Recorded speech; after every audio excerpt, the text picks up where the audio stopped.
Alrighty, hi everyone, welcome to Changdeokgung in the snow. I wasn't expecting the snowfall to be continuing when I arrived. It was really heavy this morning, but I had a couple of things to get done before I came out, and it had stopped in our area, but it is still absolutely pelting down out here, so pretty exciting. The very first thing I'm going to do is beeline straight for an area. My wife has asked me to get a shot for our wall, so we're going to go do that, and then we'll start exploring and see what we can find in this snow.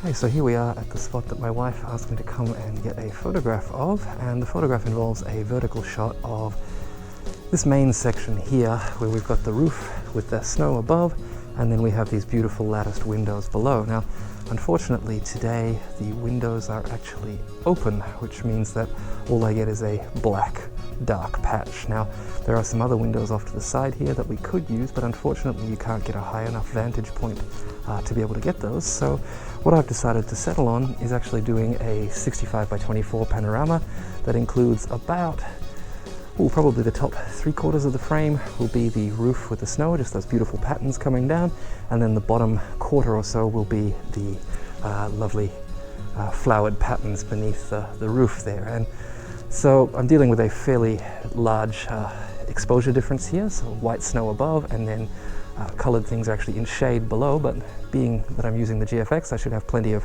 dynamic range to be able to pull that back.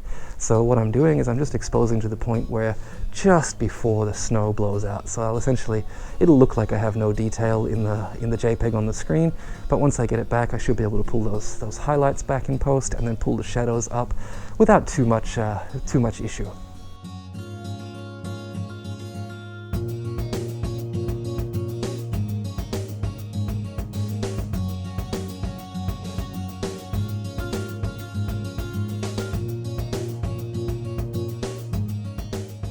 Okay, so I'm back at the main entrance to the palace. It is still absolutely tipping it down with snow. And what I want to get here is just a panoramic shot of these main buildings here, straight down the middle. And one of the issues that I have with, a large area like this where there's going to be people walking through is that we are going to start to see people in the frame, and what I'd like to get is just a clear shot of the palace in the snow. And so with the snow being quite random, what I am going to do is just manual focus on one of the buildings here, set my exposure, and just begin taking a few shots. That way I can really easily paint people out and get myself a nice clear shot. So most of the people are walking right down the middle, which is a bit of an issue as I've already got this shot. But what I do need them to do is actually jump out and maybe walk down the side so that I can easily paint them out in Photoshop and not have to be doing any cloning. Now, the reason that I'm on manual focus here is so that my focus doesn't switch in between or lock onto the snow at one point and give me a frame that's out of focus. And the reason that my exposure is set the same is, just in case we get a light cloud and a little bit of sun comes through, I still want to have the same exposure. Okay, so a slight change of location, and we will get into that in a minute. But before we continue with this week's video, I wanted to thank everybody for joining in the conversation on last week's video. Now, that was a video that I didn't think would do all that well. It was more of me putting together a slightly more detailed answer than I could in, say, an email for the people that do reach out and say, hey, do you think the Fujifilm X system is a viable option for professional photography? And so I really want to thank everybody for jumping into the comments and getting a level-headed, rational discussion going for the most part. If I haven't got back to your comments so far, this is the most number of comments that I've got on any video, and so I'm going to take it slowly and I will get through them. So if I haven't got back to you yet, please do give me a little bit of time, and I'm sorry that it's taking a while. Anyway, back to this week's video. Shortly after that last shot, the crowds intensified and the snow basically slowed to almost a halt, and I wasn't really getting anything new, anything different, and I really wasn't feeling it with the crowds around and being able to try and get into the headspace to make different and more interesting photos. So I thought what I would do instead is to come back here and basically show you guys what I was talking about in terms of being able to put those images together in post. As I mentioned, the goal was to create an image with no people in it, and that really wasn't going to be practical in a single frame with all the people walking back and forth. So I decided to employ a simple technique that I use from time to time when I want to make an empty frame and simply can't get one. And this happens a lot when you're in public or at popular tourist destinations or something like that. And as long as the light isn't changing too much, it can be pretty easy to employ this technique and basically remove the people without much fuss. This technique basically involves making several frames with people in different locations so that you can easily paint them out. And that way you don't have to go to the trouble of cloning out detailed areas or patterns and things like that. You can simply just paint in the area from another image where there wasn't a person. Of course, this whole process is made a little bit easier if you have the camera mounted on a tripod so that it doesn't move between frames, but that's not absolutely necessary, and we'll see why in a moment. For now though, I've selected the 4 images that I think will work best from the series that I shot, processed them a little bit in Capture One, and exported them as full resolution TIFFs that we can bring into Photoshop and begin the process. Okay, so here we are in Photoshop. Now the goal here is to bring all of these images into a single file that we can then set up as a series of layers and just mask out the parts that we don't want. And so the way that I'm going to do that is to go File, Scripts, Load Files into Stack. And now from here I'm going to click Browse and bring in the 4 images here that we want to work with. Now the one thing that I am going to do here, as I do know that the tripod did move slightly in between these images, we had quite a few people walking across the wooden floor that I was standing on, and so I'm going to click Attempt to automatically align source images. And basically what that will do is allow Photoshop to just sort of stretch and warp and move these images so that they fit over the top of each other perfectly. And we've got plenty of parts of the image that aren't moving, so it'll be very, very easy for Photoshop to do this. So let's hit OK. Okay, so now Photoshop has got all of these files into layers for me, and as you can see they're named with the file name that they had originally. Now if we basically turn these off, we can see that there are people in different positions, and that's a good thing because it will allow us to paint them out pretty easily and hopefully find blank areas that we can just remove people very easily with. Now in this case we've got snow falling, and snow falls fairly randomly, so it doesn't really matter if I just paint over people here. Nobody's going to be looking for patterns in the snow, and if anything does look a little bit weird, we can just start to paint with a lower opacity and sort of bring some snow in around the area and be able to just blend it a little bit better. So what we're going to do here, thing that I like to do before I get started, is to basically just name each of these. Now, if you have one image that works better than the others or has less to erase than the others, it can be a good idea to put that at the bottom and use that as your base. So we're actually going to take this top image here in the order that Photoshop has brought them in because we have the fewest people. And so I'm going to drag that down to the bottom there, and we're going to call this base, if I can type. There we are. Okay, and so from there we know what we need to do is erase these people in the center here and these people here. So let's take a look at that next frame, and if we look at the next frame we can see that this far door here doesn't have any people in it. So we're going to go center door as the name for this one. And then the next image we're going to take a look and see that the people in the far door here and here have moved a little bit. So we're going to call this one left door. And then this next one, again, the people here have moved a little bit, so it should make them easy to remove. So we're going to call this left door 2. And that one's basically just a backup, just in case we need it. So let's begin with these first 2 frames. So center door, we're going to select this one, and then we're going to hit Alt and add a layer mask. And basically what that will do is add a black layer mask so that we're covering it up. And then we're going to zoom in a little bit to make this a little bit easier here, see what we're doing. And we're going to hit our brush, make sure that it's set to white and the opacity and flow are both set to 100, just to make this really easy. And we're going to paint over these 2 people here, and that's got rid of them very, very easily. Let's also see if we can remove this person. And there we go, completely done. Now, while we're here, let's actually see if we can remove these guys pretty easily as well. It does seem like we're going to run into a couple of issues there. So let's undo that, and we'll go on to this next one called left door. So let's enable that layer, and then we're going to do the same thing again, Alt, and click a layer mask. And so here we're going to try and paint these people out once more and see how close we get. The idea is to just make this really, really easy.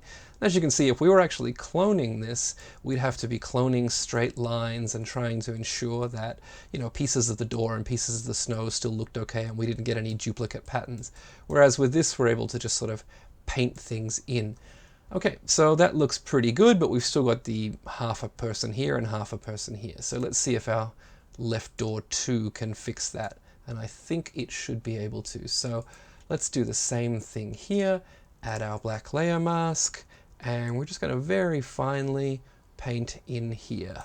And then we'll zoom back out again, and we have a frame that has absolutely no people in it. So normally I would save this out as a full resolution image without any cropping or anything done in Photoshop, just because I might want to recrop the image later on in Capture One and export different sizes. So maybe a 16:9, maybe a 65:24, maybe a 3:2, depending on how I'm going to export it. However, with this particular image, what I'm going to do is remove all of this snow from the bottom here, because I don't think I'll ever use this sort of messy trampled snow down the bottom here, and that'll just basically save a little bit of hard drive space in the long run. So what I'm going to do is make sure all 4 layers here are selected and just merge those down into one. And then what I'm going to do is take the crop tool, set this to, let's say, 3:2, or 2:3 as Photoshop calls it, and then we'll go like this. And I'm going to pull this up to the top, and that should allow me to remove a good portion of the mess down the bottom. And what I would then do is, since I'm not going to be doing any additional pulling and pushing of this file, I'm going to save this down as an 8-bit TIFF file and then bring it back into Capture One where I can do my final crop.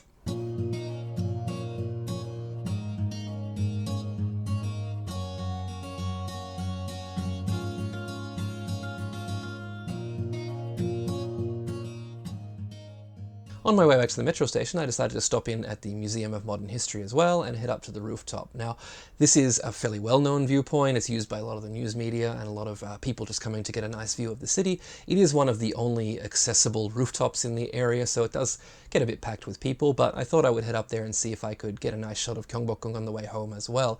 And while I was up there, it did seem as though the clouds were going to part and we might get some really nice light. Now, I hung around for about a half hour or so, but it didn't really eventuate.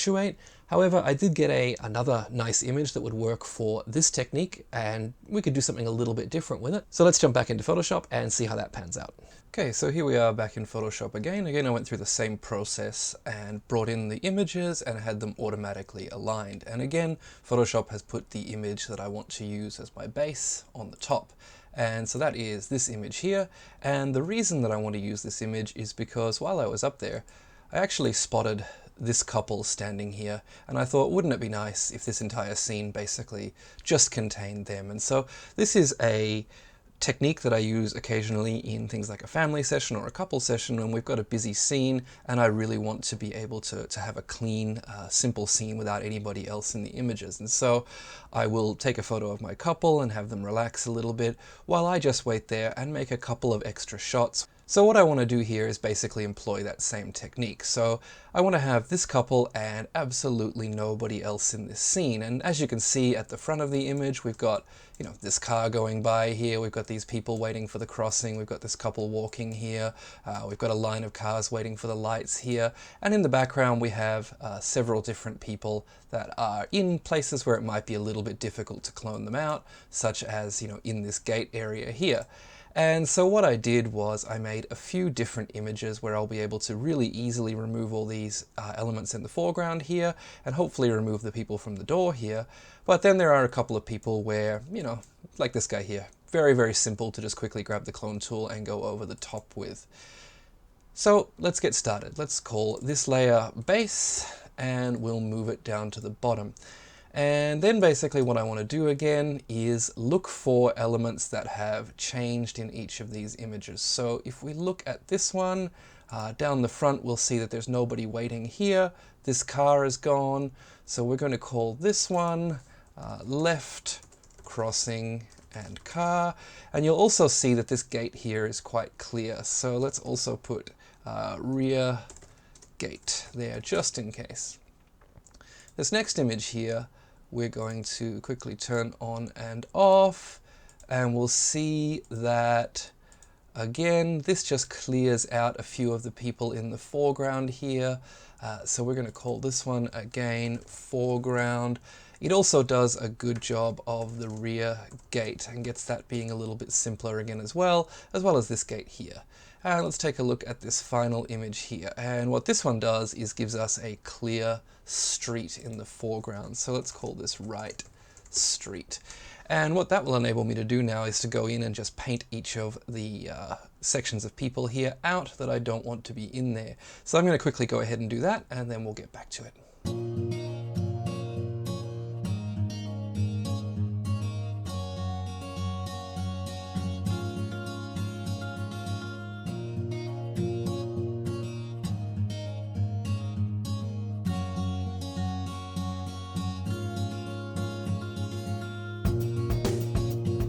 Okay, so that is the foreground done. Now, what I want to do to look at the background is just make use of Photoshop's ability to turn on and off these layer masks very, very easily. So if you hold the Shift key and click on a layer mask, what it will do is turn it on and off. And so that'll enable you to see the entire layer that you've got selected here without any masking done to it. So for example, if I want to see on this layer, this right street layer, if these people are gone, what I can do is hit Shift and then click, and we'll note that they are gone.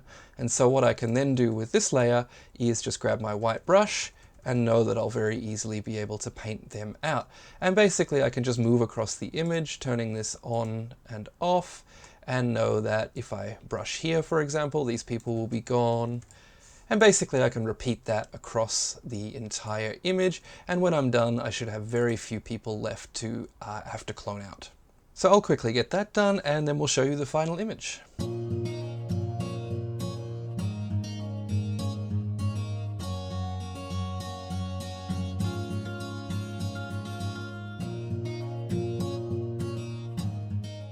Thanks again for joining me this week. I hope you've enjoyed taking a look at this simple technique. Now, I'd love to hear in the comments if this is something that maybe you would think about including in your own workflow, or if it's something that you have done before. I'd love to hear what other applications you can think of to make use of simply being able to paint things out. As always, there's a short slideshow of images after this, so I hope you'll stick around for that. Thanks again for watching, and we'll see you in the next one. Cheers!